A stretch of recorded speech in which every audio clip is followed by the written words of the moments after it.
ఈయన ఎకరంకి ఒక మీటింగ్ పెట్టాడు. సిద్దిపేటకు వచ్చిండు మార్చి 22 రైతు బంధు చేస్తున్నట్టు ఒకటే ఎకరం వేసిండు, ఒక్కటే ఎకరం.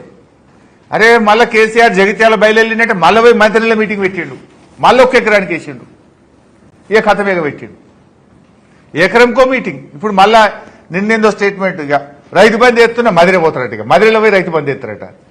కేసీఆర్ ఎప్పుడన్నా గిట్ల డ్రామాలు చేసిండ నీ లెక్క?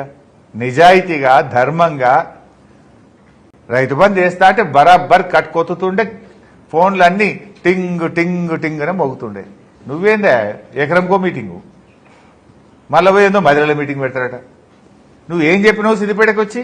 ఇంకా సిగ్గు లేకుండా మాట్లాడుతున్నావు. నర్మెటలో మేం పెట్టిన ఆయిల్ ఫ్యాక్టరీకి నువ్వు రిబ్బన్ కత్తిరీనికి వచ్చినావు, నువ్వు పెట్టింది లేదు కట్టింది లేదు.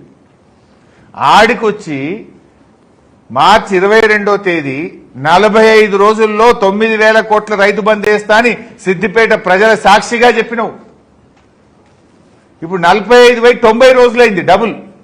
ఇక ఎల్లుండి అయితే 22 తారీఖు, 90 రోజులైనా నువ్వు చెప్పిన రైతు బంధు 9,000 కోట్లు వాళ్ళే, గదే 2 ఎకరాలు పడ్డది. ఇప్పుడు ఈ యాసంగి ఎగబెట్టినావు, మళ్ళా వానకాలం మదిరిపోతా మీటింగ్ పెట్టా అంటే ప్రజలు అమాయకులు అనుకుంటున్నావా? కొద్దిగానే సిగ్గులేదా నీకు? అరే నేను పబ్లిక్ మీటింగ్ పెట్టి సిద్దిపేటలో పోయి 45 రోజుల్లో 9,000 కోట్ల రైతు బంధు వేస్తా అని చెప్తే నేను ఏకపోతే పురాగా నాకు ఇజ్జత్మానం పోతుంది, ముఖ్యమంత్రి కుర్చీకుంటే ఇజ్జత్ పోతుందనే సోయాన్ని ఉండదు దానికి కొద్దిగానే.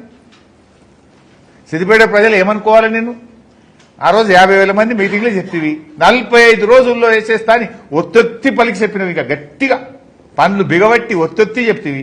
ఇప్పుడు ఒత్తొత్తి చెప్తివి, ఉత్తుత్తగా చెప్తివి. ఒత్తొత్తి చెప్పుడు కాదు భయ్, నీ పనితనం ఒత్తొత్తి ఉండాలి. మాటలు ఒత్తుతే ఏమున్నది, చేతలంతా ఉత్తుతే ఉన్నాయి కదా. 45 రోజుల్లో వేస్తాను. ఇప్పుడు యాసంగి మీటింగ్ పెడితివి, పబ్లిక్ లో చెప్తివి, ఎగబెట్టిపోతివి. దేవుని మీద ఒట్టు పెట్టి రుణమాఫీ ఎగబెట్టివి, పబ్లిక్ మీటింగ్ లో రైతు బంధు వేస్తా అని రైతు బంధు ఎగబెట్టివి. ఇప్పుడు మళ్ళీ ఇంకా నీ ఉద్దారకానికే మదిరే పోతారట, మళ్ళీ రైతు బంధు వేస్తారట, పబ్లిక్ మీటింగ్ పెడతారట. జనం నీకంటే తెలివైన వాళ్ళు. నువ్వు రైతు బంధు కింద ఎకరాకు 15,000 రూపాయలు వేస్తా అని చెప్పినావు. అప్పుడు ఏం చెప్పినావు ఎలక్షన్ మీటింగ్ లా? ఇగో ఇప్పుడైతే 10,000 వస్తాయి, డిసెంబర్ దాటితే ఇందిరమ్మ రాజ్యం వస్తుంది, ఎకరానికి 15,000 రూపాయలు రైతు బంధు పడుతుంది అన్నావు. నువ్వు ఆ లెక్కన నీ లెక్క పెడితే 2024-25 వానకాలం రైతు బంధు ఒక్క ఎకరానికి కూడా గుండు 0 ఎగ్గొట్టేసినావు.